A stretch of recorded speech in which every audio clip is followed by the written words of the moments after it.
Some stories in science are straightforward. This is not one of them. This is a story that stretches over a century.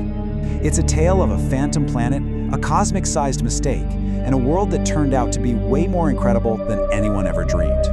This is the strange case of planet Pluto. It's the question that got everybody talking, right? I mean, for most of our lives, there were 9 planets. It's what we learned in school. Then, all of a sudden, there were 8.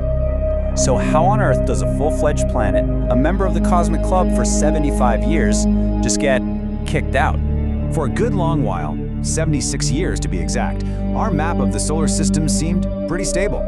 From the day it was found in 1930 all the way up to 2005, Pluto was our 9th planet. End of story. But then in 2006, the map was totally redrawn. To understand why, we actually have to go way, way back, before Pluto was even a twinkle in an astronomer's eye.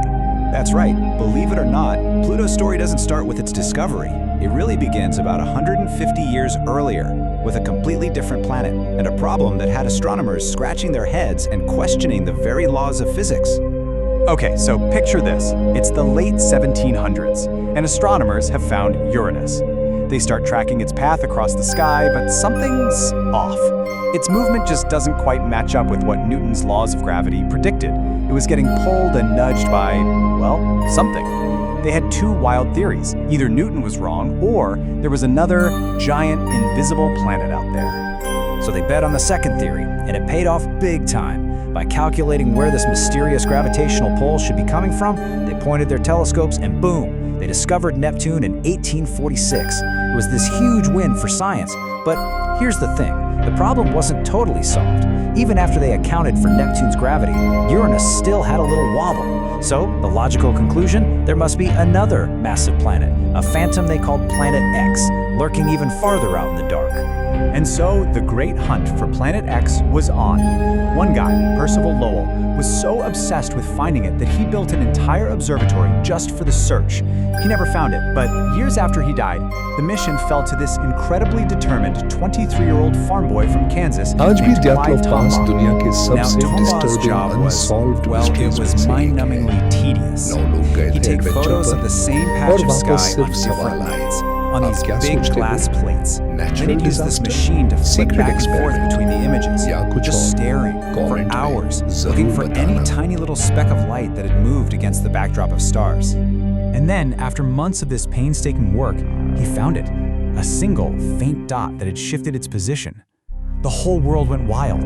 The ghost, the phantom planet X, had finally been found. So how did it get its famous name? Well, you're gonna love this. The observatory held a contest, and the winning suggestion came from an 11-year-old girl in England. Her name was Venetia Burney.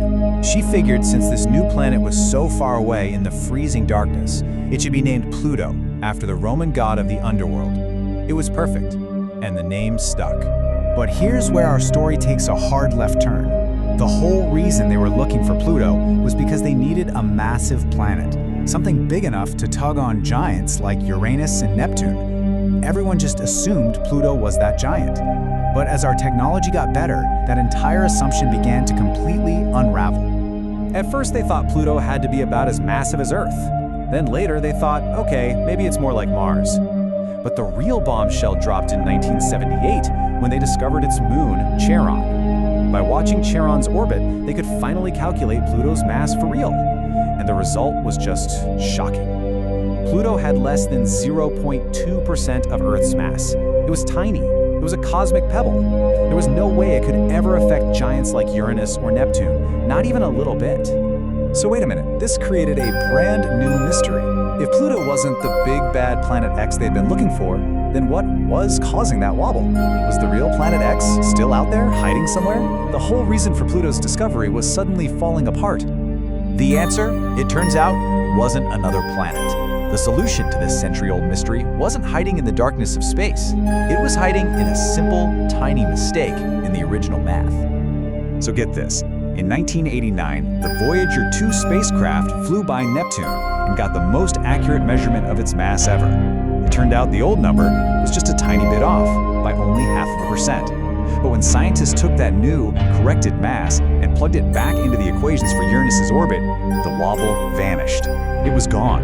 It had never been real in the first place. The entire 100-year hunt for Planet X was a ghost chase. And Pluto was discovered completely by accident. So for a while, Pluto was just this accidental, weirdly small ninth planet. But our telescopes kept getting better, and we started finding more and more stuff out there in the dark. Then, in 2005, we found an object named Eris, and it was even more massive than Pluto. This created a crisis. Was Eris planet number 10? What about all these other icy worlds we were finding? Astronomers had to make a choice. Either our solar system was about to have hundreds of planets, or they needed to finally sit down and define what a planet is. So in 2006, they did. The International Astronomical Union laid down 3 rules. Number 1, a planet has to orbit the sun. Pluto does that? Check. 2, it has to be round because of its own gravity. Pluto's got that down? Check. But then came rule number 3, and this was the killer. A planet has to have cleared its neighborhood. Basically, it has to be the gravitational boss of its own orbit, either sucking up or throwing out any other debris. And Pluto fails this one, big time. It lives in the super-crowded Kuiper belt with tons of other icy objects. And just like that, Pluto was officially reclassified as a dwarf planet. But you know what? This isn't where the story ends with a sad trombone. Getting demoted from planet didn't make Pluto any less interesting. In fact, it was a new beginning. Because when we stopped trying to shoehorn it into the planet box and started seeing it for what it actually is, that's when things got really amazing. Almost a decade after its demotion, NASA's New Horizons spacecraft, which had been flying for 9.5 years, finally arrived. For the very first time, we were going to see this distant world up close. And honestly, it was breathtaking. It was nothing like the boring, dead ice ball a lot of people expected. What New Horizons found was mind-blowing. It has a giant, heart-shaped glacier made of frozen nitrogen that seems to be churning like a giant cosmic lava lamp. It's got towering volcanoes that erupt ice and slush. Its surface is painted with these incredible reds and oranges from complex organic molecules. And maybe the most incredible discovery of all, there's real evidence that beneath its frozen shell, Pluto might be hiding a huge ocean of liquid water. So maybe Pluto doesn't fit our neat and tidy definition on a planet anymore, but what it is the undisputed king of the Kuiper Belt. It's the poster child for a whole new class of complex, active, and fascinating worlds that live out there on the edge of our solar system. Which really just leaves us with one last thought. Pluto's story is all about how a mistake can lead to an incredible journey of discovery.